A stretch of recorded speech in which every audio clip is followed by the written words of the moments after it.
우리가 누구한테 교제해준다, 이 말이 참 위험한 말 같아요. 내가 하나님이 아닌 이상 잘못할 수도 있거든요. 그리고 내가 권면해주는 그 권면이 상대방에게 안 맞을 수도 있는 거잖아요. 약을 잘못 쓰면 어떻게 되죠? 죽을 수도 있는 겁니다. 그런데 자기 약에 대한 확신이 있는 거예요. 요한복음 9장에 보면 날 때부터 소경된 사람이 나오죠. 예수님께서 그 소경을 고쳐주십니다. 그런데 하필이면 안식일이에요. 하필이면. 이 날 때부터 소경된 사람 얼마나 어렵겠습니까? 그의 아픔을 함께 나누어 줄 사람이 없는 거예요. 성경을 보면 많은 사람들이 나오더라고요. 아픈 사람들이 이 외에도 더 많습니다. 그런데 공통적인 게 뭐냐면 아픈 사람의 그 아픔이 오롯이 그 사람만의 몫이라는 거예요. 옆에서 누군가가 거들어 준다면 훨씬 위로가 될 수 있고, 옆에서 누군가 가만히 있기만 하더라도 위로가 될 텐데, 우리는 정죄하는 것이 익숙하고 판단하는 것이 익숙하니까 우를 범하는 때가 많은 것 같아요. 우리가 좀 더 여유를 가지고 넓은 마음을 가지고 상대방의 상황을 생각한다면, 사정을 바꿔서 생각해 본다고 얘기하잖아요.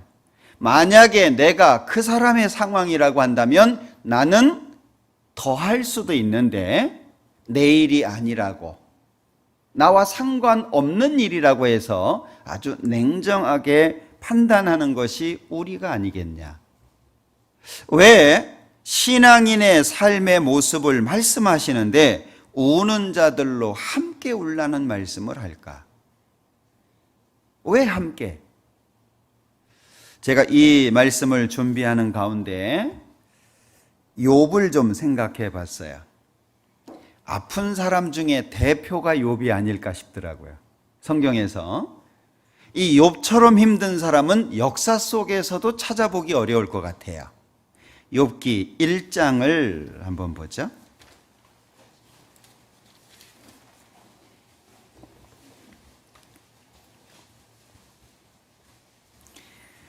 1절입니다. 우스 땅에 욥이라 이름하는 사람이 있었는데 그 사람은 순전하고 정직하여 하나님을 경외하며 악에서 떠난 자더라.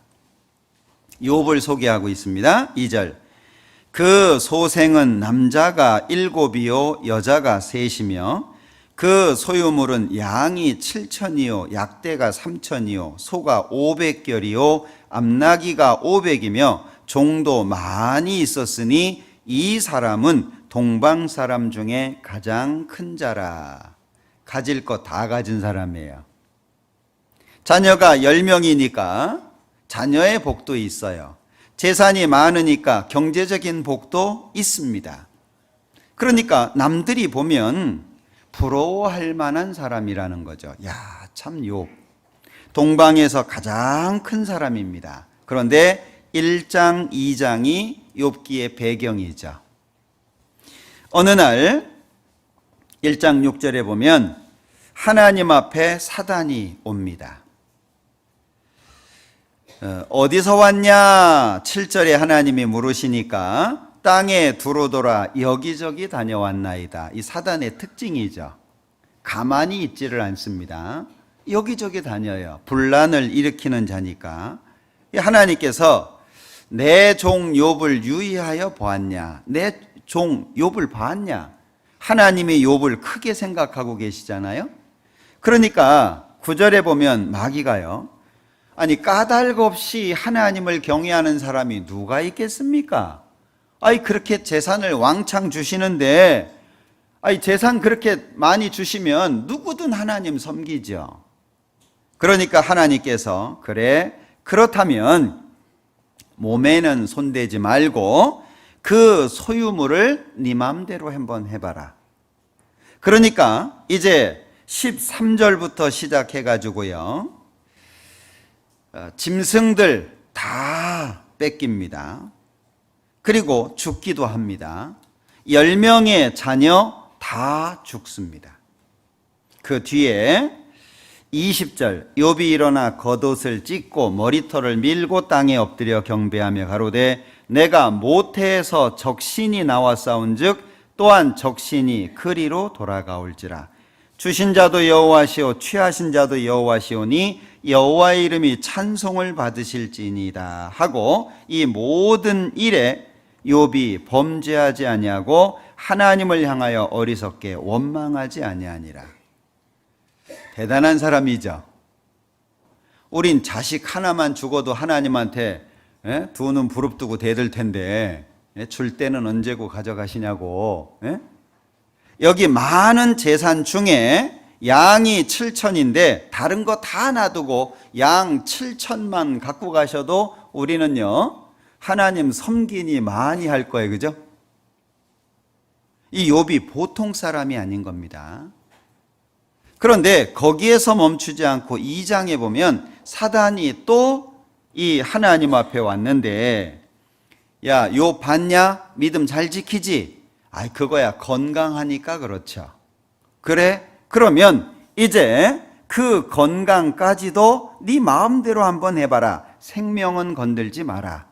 그러니까 2장 7절부터 악창이 나기 시작합니다. 이 성경의 내용을 본 그 의사들이 바그다드 부스럼이라고 흔히 얘기를 하는데요. 부종입니다. 몸이 붓는. 그러면 이제 이렇게 점점 부어오르다가 살이 터지죠. 진물이 흘러나오고 거기에 이제 파리가 알을 낳으면 구더기가 나와요. 그래서 이 욥이 고백하기를 내 살은 붙었다 떨어진다라고 고백하잖아요. 구더기가 덮인다라고 고백하잖아요. 그러니까 이제 악창이 들어가지고요. 8절에 보면 재 가운데 앉아서 기와장으로 재를 몸에 뿌리고 긁고 있는 거예요. 자, 이 정도 되면은 심각한 상황이죠. 그러니까 아내가 뭐라고 얘기하냐 9절에 하나님 욕하고 죽어라. 응? 아니 그 정도 됐는데도 하나님 믿냐? 하나님 욕하고 죽으라 그럽니다. 그런데도 불구하고 10절에 보면 10절 끝부분입니다. 이 모든 일에 욥이 입술로 범죄치 아니하니라. 우리가 하나님께 복을 받았다면 복을 받았을 때도 있고 재앙도 받지 않겠냐?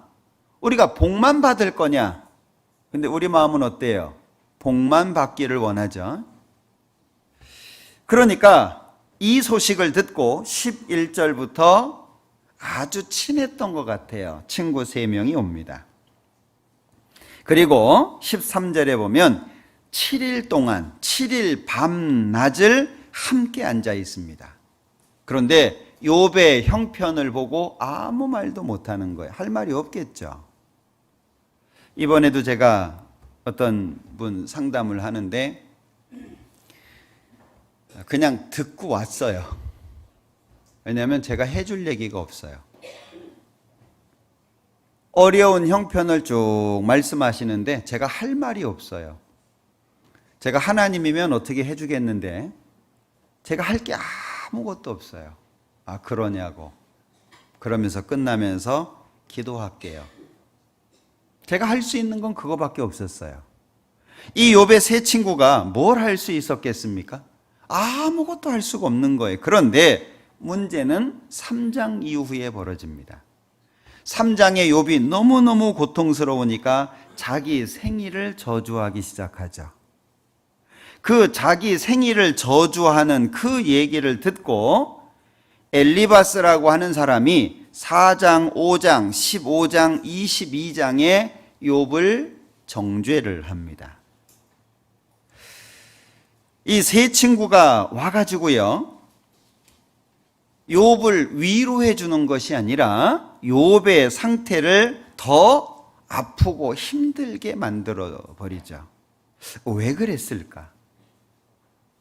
이 세 친구가 어리석은 사람들이 아닙니다. 아주 지혜로운 사람들입니다. 그런데 왜 와가지고 욥의 상황을 더 어렵게 만들었을까? 이 변론하는 내용이 계속 이어지잖아요. 주고받고 계속 이어지는데, 여기 엘리바스가 한 말을 먼저 좀 생각을 해볼게요. 엘리바스가 뭐라고 얘기하냐면 4장 7절입니다. 생각하여 보라, 죄 없이 망한 자가 누구인가? 정직한 자의 끊어짐이 어디 있는가? 자, 욥의 형편을 봅니다. 그리고 욥이 자기 생일을 저주합니다. 이 엘리바스가 어떻게 받아들인 거예요? 아, 욥이 뭔가 잘못해서 벌 받고 있구나. 이 아플 때 혹시 병원이나 이렇게 신방 갔을 때 징계라는 말을 함부로 쓰시면 안 됩니다. 네? 그거 징계인지 확신할 수 있어요? 가가지고요, 너 하나님이 의로우신 분 아니냐? 너 분명히 뭔가 잘못한 거 있지? 돌이켜. 지금 아파 죽겠는데 거기다 대고 너 분명히 죄 지어서 벌 받는 거야.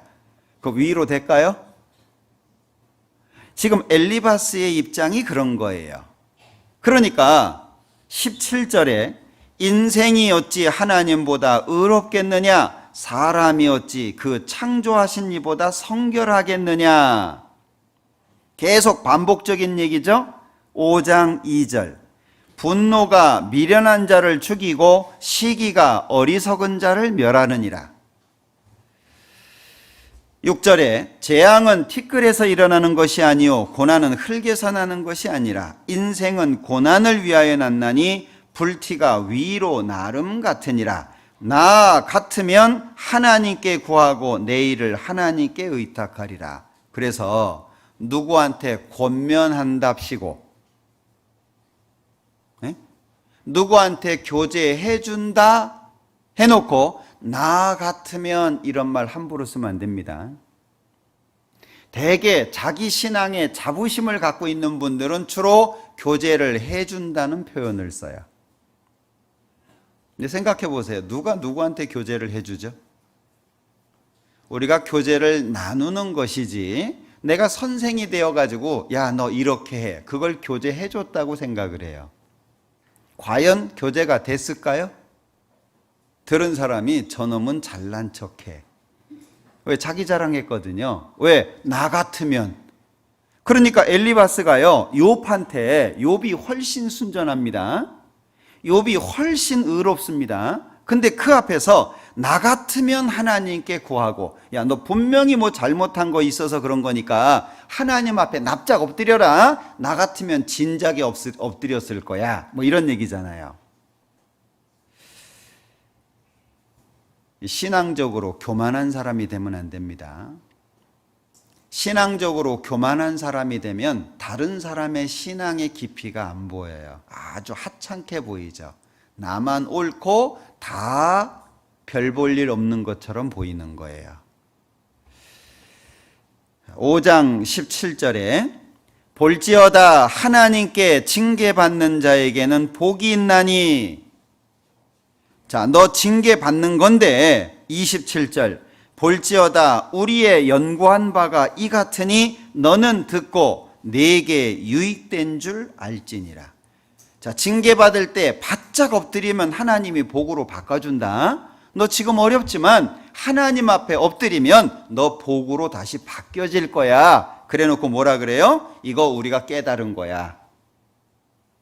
내가 한 말 잘 들어. 너한테 도움이 됐을 거야. 참 기가 막힌 얘기죠. 자, 15장을 한번 보죠. 4절, 역시 엘리바스가 두 번째 하는 말입니다. 참으로 네가 하나님 경외하는 일을 패하여 하나님 앞에 묵도하기를 그치게 하는구나. 네 죄악이 네 입을 가르치나니 네가 간사한 자의 혀를 택하였구나. 그러니까 아예 욥이 죄를 지어서 벌 받는 것으로 딱 정해 놓은 거예요. 너 하나님 앞에 죄 짓고 벌 받는 거야. 이 기준을 딱 가지고 있으니까 욥이 말하는 것은 변명처럼 들리는 거예요. 그 욥의 아픔이 안 보이죠. 7절. 네가 제일 처음 난 사람이냐? 산들이 있기 전에 네가 출생하였느냐? 너 그렇게 잘났냐? 욥한테 하는 얘기입니다. 그러니까 욥의 아픔이 안 보이는 거죠. 25절. 이는 그 손을 들어 하나님을 대적하며 교만하여 전능한 자를 배반함이니라. 사람들이 왜 망하드냐? 하나님 앞에 교만하니까, 하나님을 대적하니까 망하는 거 아니냐? 그 얘기를 계속 하고 있는 거죠. 34절. 사곡한 무리는 결실이 없고 뇌물을 받는 자의 장막은 불탈 것이라. 이 정도 되면 비수를 가지고 그냥 계속 찔러대는 거예요. 그죠? 누가 그러대요. 코끼리를 이쑤시개로 죽일 수 있다고. 말도 안 되는 유머입니다. 또 어디 가가지고 이 목사가 코끼리 이쑤시개로 죽일 수 있다더라 이러면 안 돼요. 말장난이죠. 근데 참 저는 그 얘기를 들으면서 좀 생각하는 바가 있었어요. 코끼리를 이쑤시개로 죽일 수 있는 방법이 뭐죠? 죽을 때까지 찌른다예요. 죽을 때까지. 얼마나 잔인한 얘기입니까, 그게? 자, 그런데 이 세 친구들이 욥에게는 그런 거와 같은 거예요. 22장도 한번 보죠. 3절에 네가 의로운들 전능자에게 무슨 기쁨이 있겠으며 네 행위가 온전한들 그에게 무슨 이익이 있겠느냐. 15절 네가 악인의 밟던 옛적 길을 지키려느냐. 자, 21절 너는 하나님과 화목하고 평안하라. 그리하면 복이 네게 임하리라. 계속 반복된 얘기를 하고 있죠. 이게 엘리바스의 욥에 대한 권고였어요. 자, 두 번째 얘기한 사람이 빌닷이라는 사람인데 8장을 보죠. 이 빌닷은 8장, 18장, 25장에 걸쳐서 욥에게 얘기하는데요. 8장 2절 네가 어느 때까지 이런 말을 하겠으며 어느 때까지 네 입의 말이 광풍과 같겠는고. 4절 네 자녀들이 주께 득죄하였으므로 주께서 그들을 그 죄에 붙이셨나니. 말 잘하죠. 네? 빌닷이라는 사람이 네 아들들, 네 자식들 왜 죽었는지 알아? 네 자식들이 죄져서 그런 거야. 그 얘기잖아요. 이게 정말 잔인한 얘기입니다. 지금 자식 10명이 다 죽어가지고 힘들어하고 있는 사람한테 네 자녀들은 죄져서 죽은 거야. 그 얘기를 하고 있잖아요. 이 말이라고 하는 것이 정말 무섭죠. 13절 하나님을 잊어버리는 자의 길은 다 이와 같고 사곡한 자의 소망은 없어지리니. 그러니까 이 빌닷이라고 하는 사람도 마찬가지로 욥이 죄를 지었기 때문에 하나님 앞에 심판받는다고 생각하고 있는 거예요. 18절 18장입니다. 18장 4절 너 분하여 스스로 찢는 자야 너를 위하여 땅이 버림을 당하겠느냐 바위가 그 자리에서 옮기겠느냐. 너 분하여 스스로 찢는 자야. 말이 점점 과격해지죠. 우리가 누구한테 교제해 준다 이 말이 참 위험한 말 같아요. 내가 하나님이 아닌 이상 잘못할 수도 있거든요. 그리고 내가 권면해 주는 그 권면이 상대방에게 안 맞을 수도 있는 거잖아요. 약을 잘못 쓰면 어떻게 되죠? 죽을 수도 있는 겁니다. 그런데 자기 약에 대한 확신이 있는 거예요. 그래서 이게 어떤 일이 있고 어려움이 있을 때 교제를 하는 대상을 정하는 것도 굉장히 중요한 겁니다. 가능하면 전도인들하고 교제를 하라고 이야기하는 것이 어떤 비밀의 보장에 대한 부분도 있고요. 얘기를 하면은요, 이 퍼뜨리는 사람들이 있어요. 또 비밀스러운 이야기를 얘기를 했는데 그걸 다른 사람한테 얘기하는 거예요. 그럼 그 얘기는 순식간에 퍼지죠. 그리고 왜 전도인들하고 하라고 하느냐면 전도인이 완전하기 때문에 그런 건 아닙니다. 가능하면 성경에서 답을 찾으려고 하고 하나님이 세우셨으며 전념하는 사람이잖아요. 가능하면 성경에서 답을 찾아야 되잖아요. 저는 상담을 하면서도 당신 구원입니다, 아닙니다 이 얘기를 절대 안 합니다. 당신 구원이에요 그 얘기를 잘 안 해요. 왜? 제가 모르니까. 성경 안에서 필요한 얘기를 하려고 애를 씁니다. 그렇다고 해서 제가 실수를 안 할까요? 실수가 많아요. 그러니까 말에 실수가 없으면 온전한 자라고 했잖아요. 많이 선생되지 마라. 이 선생되는 게 좋은 게 아닙니다. 말을 많이 한다는 얘기는 그만큼 실수가 많다는 얘기잖아요. 가능하면 성경 안에서 바른 답을 찾으려고 애쓰는 거지 이게 정답입니다. 누가 얘기할 거예요? 자, 여기 너 분하여 스스로 찢는 자야. 이 점점 말이 과격해지기 시작합니다. 25장 우리가 집회 때 많이 쓰는 말입니다. 4절 그런즉 하나님 앞에서 사람이 어찌 의롭다 하며 부녀에게 선한 자가 어찌 깨끗하다 하랴. 하나님의 눈에는 달이라도 명랑치 못하고 별도 깨끗지 못하거든 하물며 벌레인 사람 구더기인 인생이랴. 누굴 빗대고 얘기하는 걸까요? 욥이잖아요. 욥.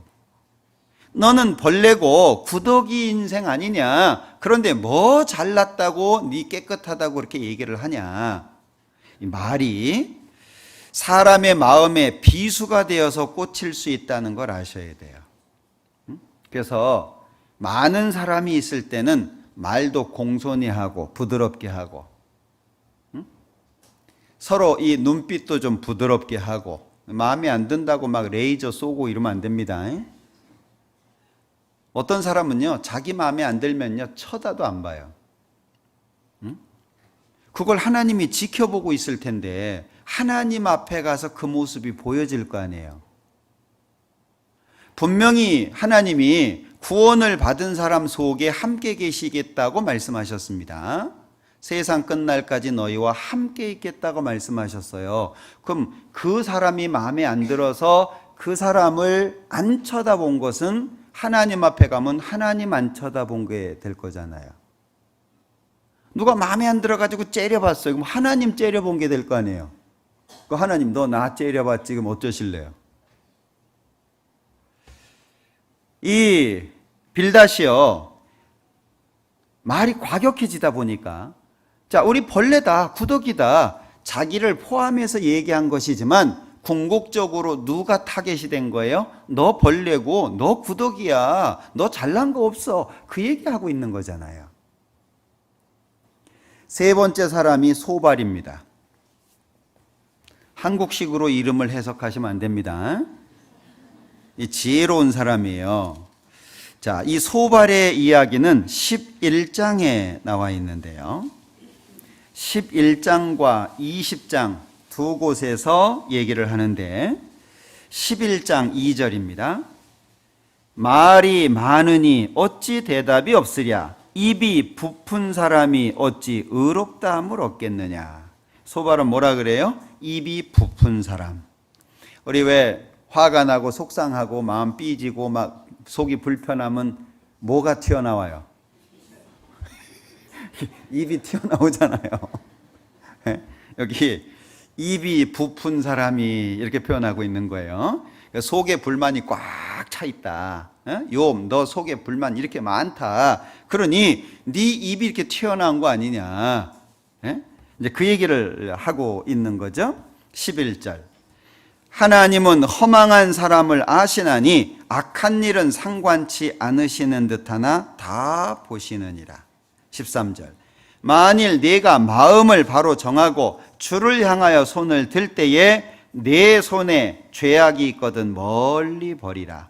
이 소발도 같은 기준으로 말하고 있죠. 그러니까 이 세 친구가 전부 어떤 기준으로 말하고 있는 거예요? 너 잘못한 게 있어서 하나님 앞에 벌 받는 거야. 왜? 하나님은 의로운 분이잖아. 하나님은 거룩한 분인데 죄 없는 사람을 하나님이 벌을 내리는 경우는 없지 않냐? 네가 지금 벌 받고 있으니까 분명히 잘못한 것이 있는 거다라고 말하고 있는 거예요. 20장을 한번 보죠. 5절. 악인의 이기는 자랑도 잠시요 사곡한 자의 즐거움도 잠깐이니라. 그 높기가 하늘에 닿고 그 머리가 구름에 미칠지라도 자기의 똥처럼 영원히 망할 것이라. 이 성경에만 있는 게 아닙니다. 우리가 실제 삶 속에 이런 얘기들을 많이 해요. 19절. 이는 그가 가난한 자를 학대하고 버리며 자기가 세우지 않은 집을 빼앗음이니라. 왜? 12절부터 보면은요, 아무리 많은 것을 가졌다라고 할지라도 하나님께서 악인의 것은 다 뺏는다, 그런 얘기를 하고 있거든요. 너 재물 많았잖아, 자식도 많았잖아, 왜 하나님이 뺏어간지 아냐? 네가 죄를 지었기 때문이다, 그렇게 말하고 있는 겁니다. 27절. 하늘이 그의 죄악을 드러낼 것이요 땅이 일어나 그를 칠 것인즉. 29절. 이는 악인이 하나님께 받을 분깃이요 하나님이 그에게 정하신 산업이니라. 이게 세 친구의 말이었습니다. 욥이 위로가 될 리가 없죠. 그러면 4장, 5장, 3장에 자기 생일을 욥이 저주합니다. 4장, 5장 엘리바스가 욥에게 말을 합니다. 그리고 6장을 볼게요. 욥의 변론입니다. 6장.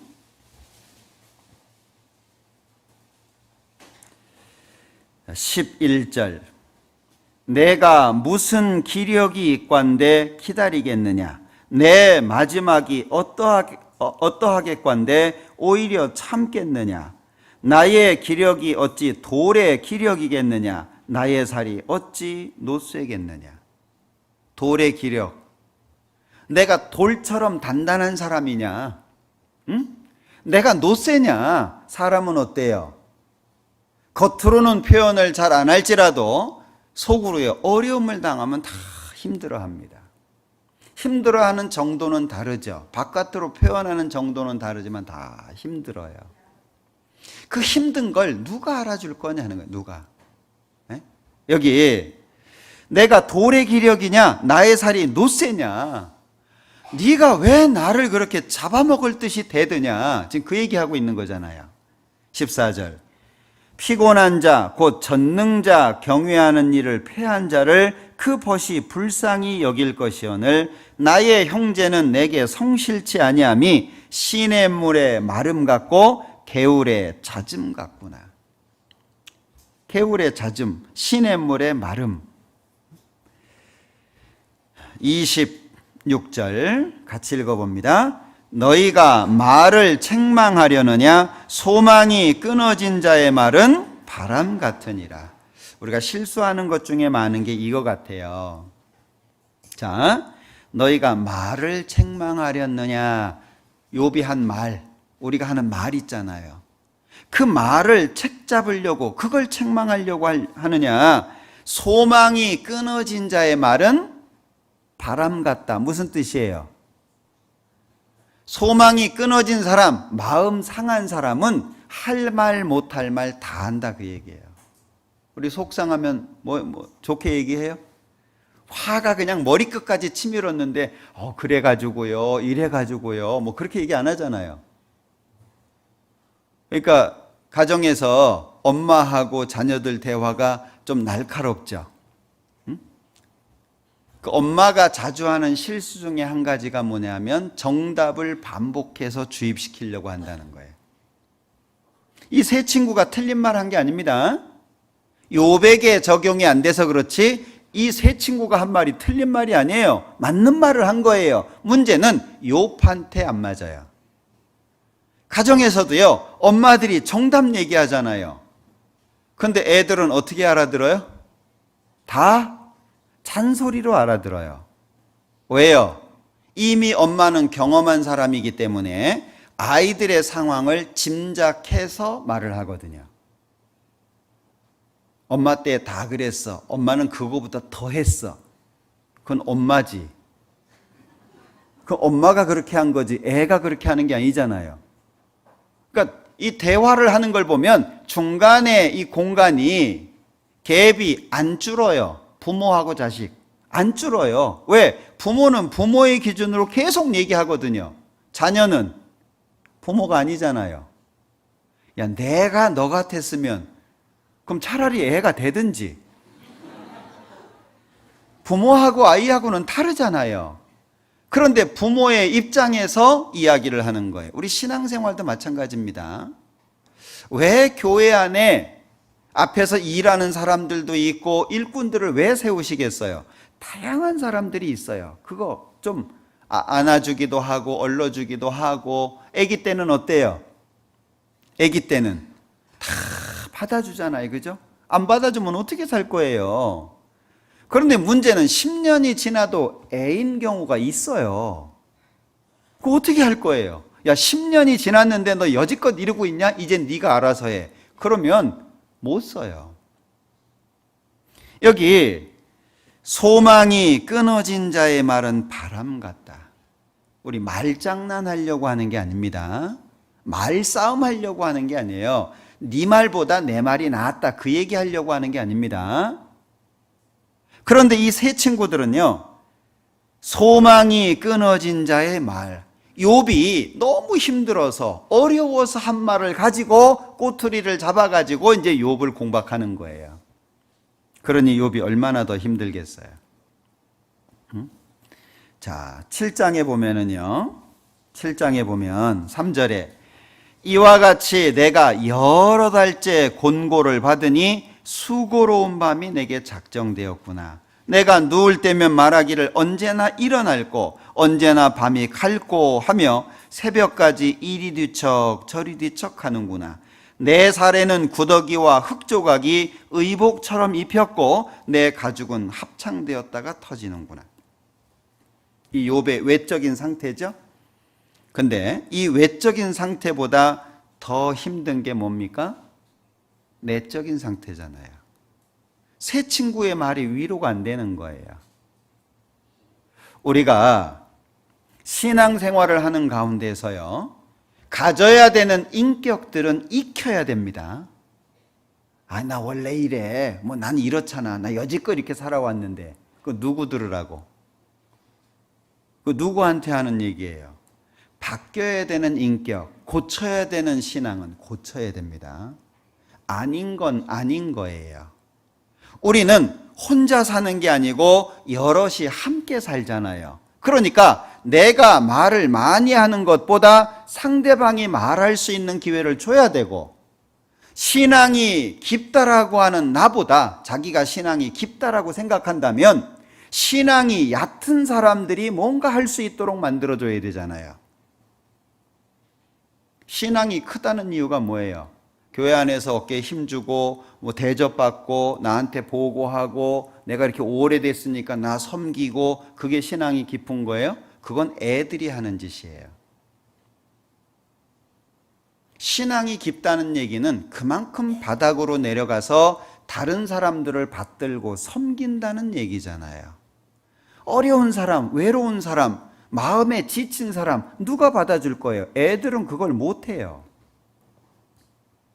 자기의 아픔만 이야기할 뿐이지 어른이 아이를 돌봐주는 거잖아요. 그러니까 고린도전서에서도 부모가 자식을 위해서 저축하지 자식이 부모를 위해서 저축하냐. 정말 내가 신앙이 깊이가 있고 신앙적인 기준을 배웠다면 점점 밑으로 내려가서 어려워하는 사람들을 붙잡아줘야 되잖아요. 그런데 나는 나, 너는 너. 그건 신앙을 못 배운 거예요. 그래서 주일날만 말씀 들으러 나오면 신앙을 못 배우는 거예요. 우리가 전도 집회를 한다든지 수양회를 하잖아요. 전도 집회를 하는 이유가 있어요. 크게 세 가지가 있는데, 첫 번째는 전도를 위한 겁니다. 가장 중요한 거. 그리고 두 번째는 구원 확증이에요. 내가 받은 구원에 대한 확증을 갖는 겁니다. 그리고 세 번째는 훈련하는 거, 훈련. 신앙생활 훈련하는 거예요. 수양회도 마찬가지지만 이 교회에서, 우리 교회에서 집회하잖아요. 많은 사람들이 봉사합니다. 청소 매일 해야 되죠. 많은 사람이 왔다 가면 교회당 지저분해지잖아요. 매일 청소해야 되죠. 밥해야 되죠. 주차 도와줘야 되죠.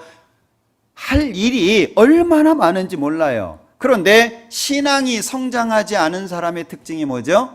그냥 자기만 달랑 왔다 갔다 하는 거예요. 그건 아이잖아요.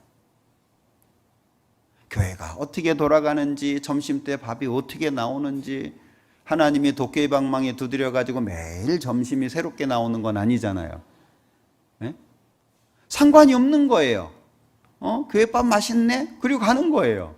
설거지를 누가 하는지, 한 달에 어떤 사람들이 얼마나 많은 일을 하는지 관심이 없는 거예요. 신앙의 깊이가 깊어진다면 다른 사람의 아픔을 볼 수 있는 눈과 마음이 생겨야 돼요.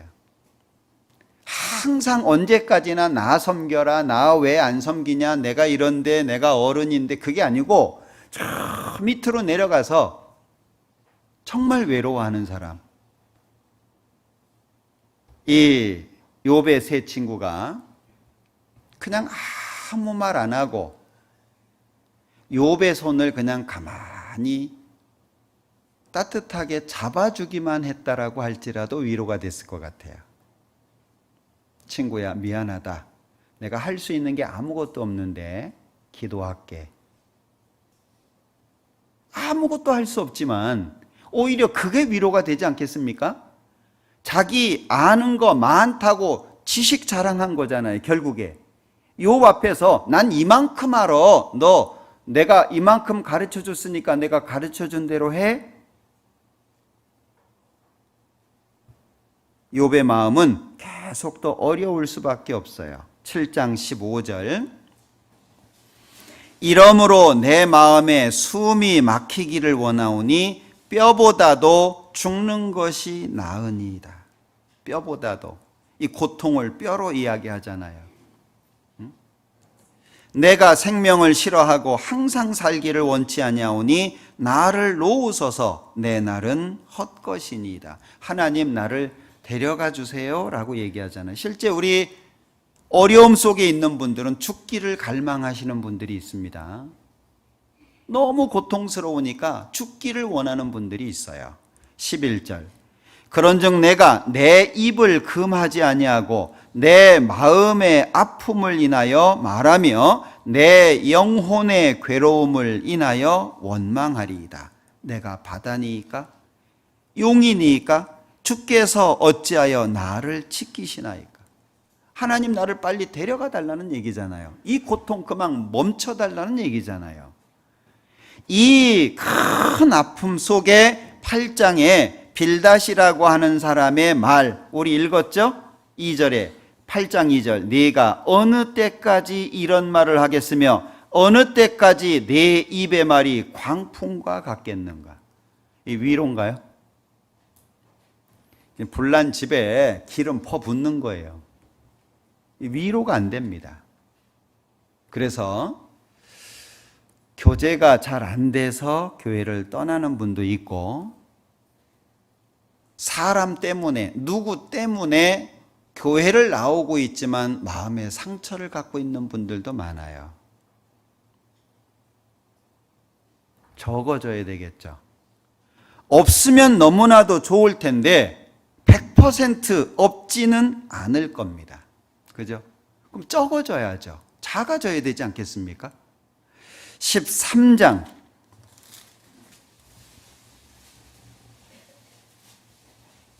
4절. 너희는 거짓말을 지어내는 자요 다 쓸데없는 의원이니라. 12절 너희 격언은 재 같은 속담이요 너희의 방어하는 것은 토성이니라. 이게 욥이 이 친구들에 대한 평가입니다. 28절 나는 썩은 물건의 후패함 같으며 존목은 의복 같으니이다. 욥의 마음이죠. 19장을 볼게요. 3절에 너희가 10번이나 나를 꾸짖고 나를 학대하고도 부끄러워 아니하는구나. 내가 과연 허물이 있었다 할지라도 그 허물이 내게만 있는 것이니 너희가 참으로 나를 향하여 자긍하며 내게 수치될 행위가 있다고 증명하려면 하려니와. 여기 10번이나 나를 꾸짖었다, 나를 학대했다, 그럼에도 부끄러워하지 않는다. 우리가 하나님 앞에 가면 내가 생각했던 것보다 내가 잘못한 게 많을 것 같아요. 내가 생각했던 것보다, 또는 내가 알지 못하는 나의 잘못이 굉장히 많을 거예요. 17절에 내 숨을 내 아내가 싫어하며 내 동포들도 혐의하는구나. 어린아이들이라도 나를 업신여기고 내가 일어나면 나를 조롱하는구나. 나의 가까운 친구들이 나를 미워하며 나의 사랑하는 사람들이 돌이켜 나의 대적이 되었구나. 욥이 1장 2장을 겪는 가운데 바뀌어진 상황들입니다. 내 숨을 내 아내가 싫어한다. 얼마나 큰 어려움일까요? 욥이 그래서 계속 자신의 의로움을 항변을 합니다. 물론 욥기의 내용은 다 잘 아실 거예요. 오늘은 욥의 잘잘못 이걸 따지려고 하는 게 아니라 이 욥의 아픔을 왜 세 친구들이 알아주지 못했을까라고 하는 거예요. 왜? 우리도 그렇잖아요. 각자가 짊어지고 있는 십자가가 다 있습니다. 어떤 경우에는 부모가 될 수도 있고 가정 형편이 될 수도 있고 자기 자신이 될 수도 있고 어렵잖아요. 그 어려움을 짊어지고 사는데 분명히 힘든 일들이 있거든요. 그러면 나 혼자 어떻게 할 수 없는 상황들이 많다는 거예요. 누군가가 옆에서 나를 붙들어 준다든지 누군가가 내 마음을 위로해 주는 게 필요하다는 얘기죠. 그래서 교회가 필요하고 그래서 우리잖아요. 우리 가운데 역사하시는 하나님의 능력이니까 혼자서는 신앙생활 못합니다. 누군가가 내 옆에 있어야 돼요. 그러니까 교회 그러면 개인이 아니잖아요. 고린도전서 12장을 볼게요.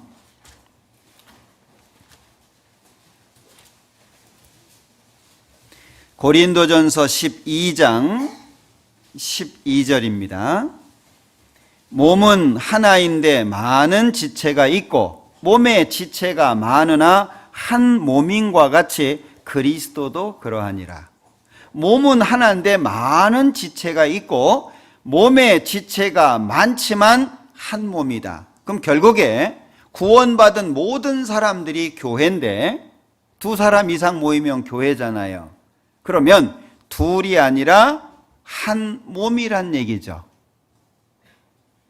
우린 한 몸이라는 거예요. 다른 지체라는 거예요. 그런데 하나님의 말씀이 내 마음속에 바르게 세워지지 않으면 남이 되는 거예요.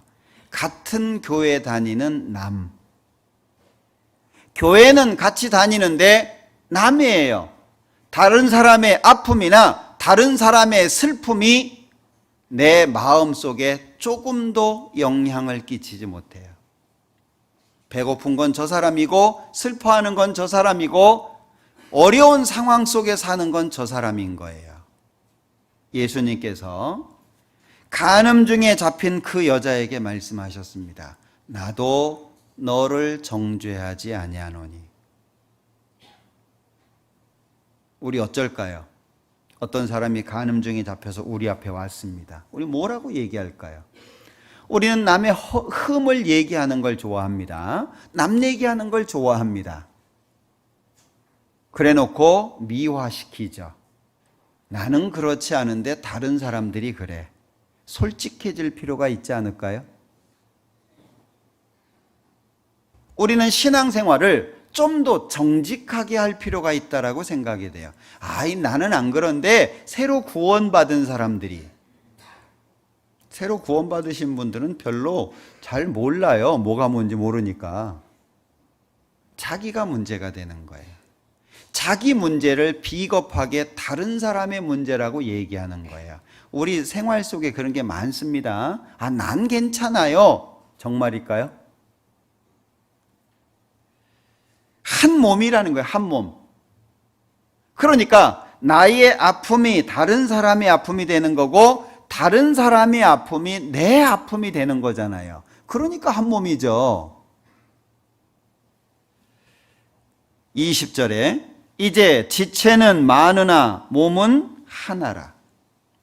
그런데 눈이 손더러 내가 너를 쓸데없다 하거나 또한 머리가 발더러 내가 너를 쓸데없다 하거나 하지 못하리라. 이뿐 아니라 몸에 더 약하게 보이는 지체가 도리어 요긴하고. 우리는 약한 지체를 무시하잖아요. 나보다 못났고 나보다 비교해가지고 별 볼 일 없고 그러면 저는 누구를 소개할 때도 제가 성경 강연에 소개할 때 길게 안 합니다. 강사 소개할 때 이분은 무슨 대학을 나왔고 무슨 대학원을 나왔고 뭐 박사 학위가 있고 그게 무슨 소용이 있어요. 우리 안에서. 그런데 어때요? 누가 새로운 분이 왔는데 이분이 교수래요. 그러면 오 그러죠. 이분이 그냥 공장 다녀요. 그러면 아는 척도 안 하죠. 그게 하나님을 믿는다는 사람으로서의 마음은 사실 별 볼 일 없는 거예요. 그 사람의 마음이 그 정도밖에 안 되는 거예요. 왜? 하나님은 22절에 이뿐 아니라 몸에 더 약하게 보이는 지체가 도리어 요긴하다. 하나님 안에서는 반대죠. 23절 우리가 몸에 덜 귀히 여기는 그것들을 더욱 귀한 것들로 입혀주며 주님 오실 때 내가 무시했던 그 사람이 나보다 더 영광스러워질 수 있다는 걸 기억하셔야 돼요. 껍데기 많이 보거든요. 이 세상 것이 아무것도 아니라고 얘기하면서 세상 것 따라가요. 그러니까 위선이죠. 그죠?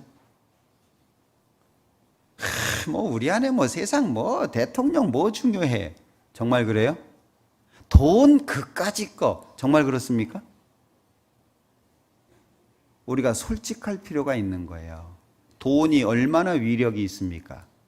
그러니까 잘 써야 되는 거잖아요. 세상의 권세가 별 볼 일 없는 겁니까? 그 대통령 이름 마음에 안 든다고 함부로 부르는 것은 안 맞는 거예요. 신앙을 가진 사람은. 성경에는 데모도 못하게 돼 있잖아요. 위정자들을 위해서 기도하라고 돼 있잖아요. 하나님의 기준과 세상의 기준이 다른 거예요. 세상 사람들이 자기 하고 싶은 말 다 한다고 해서 구원받은 사람들이 똑같이 하면 안 됩니다. 그러니까 교회 안에서는 정치적인 얘기, 설교 중에 제가 알기로는 거의 안 나오잖아요. 왜? 그런 게 필요가 없는 거예요. 우리는 하나님의 말씀을 배워서 어떻게 하면 하나님을 바르게 섬길까? 이게 중요한 거잖아요. 세상 것이 우리 안에 들어오면 안 된다고 얘기하면서 우리 스스로가 세상 것을 인정한다면 저 사람 부자예요. 재산이 한 20억대. 그래요? 저 사람 차 외제차.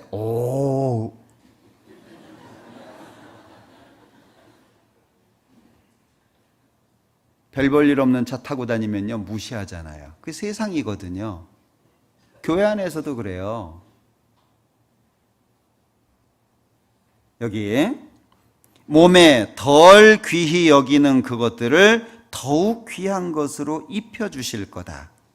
26절 만일 한 지체가 고통을 받으면 모든 지체도 함께 고통을 받고 한 지체가 영광을 얻으면 모든 지체도 함께 즐거워하나니 같이 읽죠. 너희는 그리스도의 몸이요 지체의 각 부분이라. 결국에 내 옆에 있는 사람의 아픔을 내가 알아주지 못한다면 자기 지체 썩어가는데 놔두는 거예요. 그게 우리잖아요. 사실 신앙생활이라고 하는 것 자체가 시간이 지나면 지날수록 어렵다고 생각할 수밖에 없어요. 처음에는 그냥 단순히 구원받고 그냥 살면 되는 것 같은데 살다 보니까는요, 이게 신앙의 인격, 신앙의 삶이 달라요. 그냥 어려운 사람 좀 도와주고 힘들어하는 사람 옆에서 좀 붙잡아주고 그 정도가 아니에요. 한 지체라고 말씀하고 있거든요. 자, 그런데 지체에 대한 말씀을 12장에 말씀하시는데 31절 너희는 더욱 큰 은사를 사모하라 그래 놓고 13장에 사랑을 말씀하고 있어요. 사랑을. 사람들이 노래 가사를 따가지고 사랑은 오래 참고 노래 부르죠. 그 노래 하라고 이거 가요 만들어 부르라고 주신 게 아닙니다. 이 13장의 주인공은 예수님이에요. 예수님이 이렇다 그 얘기입니다. 사람들이 사랑은 고상하게 부르라고 얘기하는 게 아니고요. 여기에서 나오는 사랑은 전부 예수님을 말하는 거예요. 사랑의 중심, 사랑 자체이신 예수님. 예수님은 오래 참고 예수님은 온유하고 그 예수님이 가지고 있는 사랑의 근본적인 모습을 표현한 거잖아요. 그러니까 13장 1절에 내가 사람의 방언과 천사의 말을 할지라도 사랑이 없으면 소리나는 구리와 울리는 꽹과리가 되고, 결국에 방언도 하고 천사의 말도 하고 별걸 다 해도 예수님이 그 마음속에 자리하지 못하면 아무것도 아니다 그 얘기잖아요. 2절에 내가 예언하는 능이 있어 모든 비밀과 모든 지식을 알고 또 산을 옮길 만한 모든 믿음이 있을지라도 사랑이 없으면 내가 아무것도 아니다. 구원받은 지 수십 년 되고 성경 지식도 많고 경험도 많고 다 많은데 사랑이 없어요. 그러면 아무것도 아니에요. 결국에 구원받은 사람은 이 예수님이 근본적으로 마음속에서 우리의 삶 속에서 활동해야 된다는 얘기죠. 예수님이 내 안에서 활동하셔야 된다는 얘기예요. 입에서만 움직이는 게 아니고 말은 누구나 할 수 있어요. 배불러라 누가 못해요. 내 마음과 삶 속에서 움직여야 돼요. 그러니까 3절에 내가 내게 있는 모든 것으로 구제하고 또 내 몸을 불사르게 내어줄지라도. 이렇게 누가 하겠습니까? 이게 보통 사람은 아니죠. 그런데도 사랑이 없으면 내게 아무 유익이 없느니라. 그러니까 근본적인 것은 예수님이 내 안에 들어오셔서 내 삶 속에 나와 함께 움직여야 된다는 얘기죠. 그게 그리스도인 신앙인입니다. 그때 비로소 우는 자들로 함께 울라 이게 가능하잖아요. 우리 예수님께서 다시 우리에게 주신 계명 기억하십니까? 요한복음 13장입니다.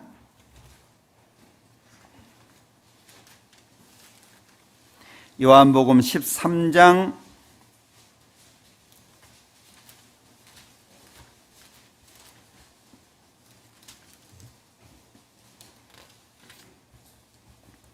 34절 35절 같이 읽겠습니다. 새 계명을 너희에게 주노니 서로 사랑하라. 내가 너희를 사랑한 것 같이 너희도 서로 사랑하라. 너희가 서로 사랑하면 이로써 모든 사람이 너희가 내 제자인 줄 알리라. 이 말씀은 안 바뀌겠죠? 너희가 내 제자인 줄 알리라. 서로 사랑하면. 그러니까 구원을 받은 사람도 예수님의 제자의 삶을 못 살 수 있는 거예요. 구원을 받았다고 해서 다 예수님의 제자처럼 살 수 있는 게 아닙니다. 나 혼자 동떨어져 가지고 내 생각, 내 기준 가운데 사는 것은 결코 제자의 삶은 아니에요. 그러니까 내가 안 꺾이잖아요. 구원을 받아가지고 그렇게 말씀을 많이 들었는데도 내가 안 꺾이잖아요. 안 꺾이는 것 때문에 힘들어할 게 아니라 왜 그 시간이 흐르도록 못 꺾었느냐를 고민해야 되지 않겠습니까? 주님 앞에 나를 굴복해야 주님을 섬길 수 있는 건데 나를 빳빳이 세워놓고 그러니까 예수님은 액세서리가 될 수밖에 없는 거예요. 우리의 삶은 하나님 앞에서입니다. 복음서를 읽어보면 예수님이 민망해 하셨다 이런 표현이 여러 군데 나오거든요. 그런데 이 민망하다라고 하는 것은 보기에 답답하고 딱하고 안타깝다 뭐 이런 얘기거든요. 요한복음 11장에 보면 나사로가 죽었습니다. 그 나사로가 죽은 이야기를 듣고 또 이제 마리아하고 마르다하고 많은 사람들이 무덤 앞에서 울잖아요. 예수님이 우셨다. 예수님이 눈물을 흘리셨다. 이렇게 돼 있어요. 그 예수님께서 왜 눈물을 흘리셨을까요? 금방 살려줄 건데. 통분히 여기셨다. 이런 표현도 있거든요. 생명의 주가 되시는 예수님이 그 앞에 있어요. 살려줄 수 있어요. 그런데 사람들은 죽음 앞에서 좌절된 모습을 갖고 있잖아요. 예수님이 안 보이는 거예요. 그러니까 마르다도 울고 마리아도 울고 주변에 조문 온 사람들도 울고 그 앞에 누가 계세요? 생명의 주가 되시는 예수님이 거기 계신데 예수님이 안 보이는 거예요. 그러니까 통분히 여기신 거잖아요. 그리고 민망해 하셨어요. 민망해 하셨다는 것은 그들의 아픔을 그대로 예수님께서 느끼신 걸 얘기하잖아요. 죽음 앞에서 좌절할 수밖에 없는 인생. 죽음이라고 하는 것이 모든 것의 끝이라고 생각할 수밖에 없는 인생. 그 어떤 것으로도 죽음을 물리칠 수 없는 연약한 그 인간의 아픔을 예수님께서 같이 느끼시는 거잖아요. 나사로야 나오라 살았잖아요. 우리는 그 생명의 주인이 되시는 예수님을 마음속에 담고 사는 사람이거든요. 그러면 삶의 모습, 삶의 자세가 달라야 된다는 거예요. 달라야죠. 다른 사람들이 뭐라고 얘기하든, 다른 사람들이 비난을 하든, 다른 사람들이 헐뜯든 그건 그들의 몫이고 정말 예수님이 내 안에 계시다면 제자로서의 삶을 살아야죠. 언제까지 아이들처럼 잘 삐지고 마음에 문제가 되고 뭐 이거 안 해줘요 저거 안 해줘요 제가 내 거 뺏어 먹었어요 뭐 언제까지 그렇게 살 거냐 그 얘기예요. 언제까지. 이제 우리는 13장 34절 35절을 실행해야 돼요. 제가 성경을 읽다가 누가복음 4장에 보면요 참 마음속에 한참 이렇게 묵상했던 적이 있었던 말씀이 있는데 여기 13장 잡아놓으시고 누가복음 4장을 한번 볼게요.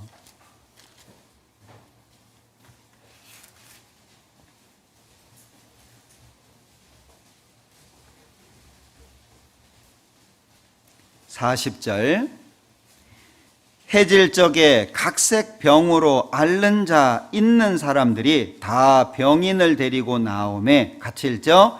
예수께서 일일이 그 위에 손을 얹으사 고치시니.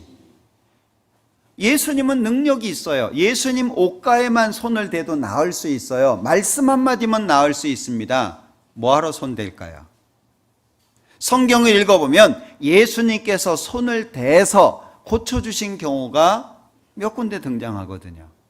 일일이 한 사람 한 사람 그 위에 손을 다 얹어가지고 뭘 말하죠? 그들의 아픔, 그들의 슬픔, 그들의 어려움에 직접 동참하는 모습이잖아요. 그냥 말씀으로만 고쳐주는 게 아니고 직접 참여하셔서 그들의 아픔과 슬픔을 같이 느끼는 거잖아요. 그러니까 예수님이 십자가에 죽을 수 있는 겁니다. 예수님께서 나의 아픔을 직접 느끼지 않는다면 예수님이 십자가에 뭐하러 죽겠어요? 예수님이 나의 아픔, 나의 어려움에 직접 참여하셨습니다. 이 땅에 오신 거잖아요. 그가 부요하신 자로서 가난하게 되셨어요. 나를 이 더러운 놈 내치신 게 아니에요. 더러움 속에 들어오셨어요. 그 깨끗하신 분이. 왜? 나를 이 더러운 데서 깨끗한 곳으로 옮기기 위해서. 그리고 예수님이 말씀하셨습니다. 예수님이 그렇게 하신 것은 우리로 하여금 따라오라고 본을 삼게 하기 위해서라고 하셨잖아요. 우리가 걸어가야 될 길이에요. 입으로만 달콤한 얘기를 할 것이 아니라 우리의 마음과 생활이 예수님을 닮아가는 삶이 돼야 될 것을 말씀하고 있어요. 그래서 요한복음 13장 34절 35절에 새 계명 준다. 서로 사랑해라.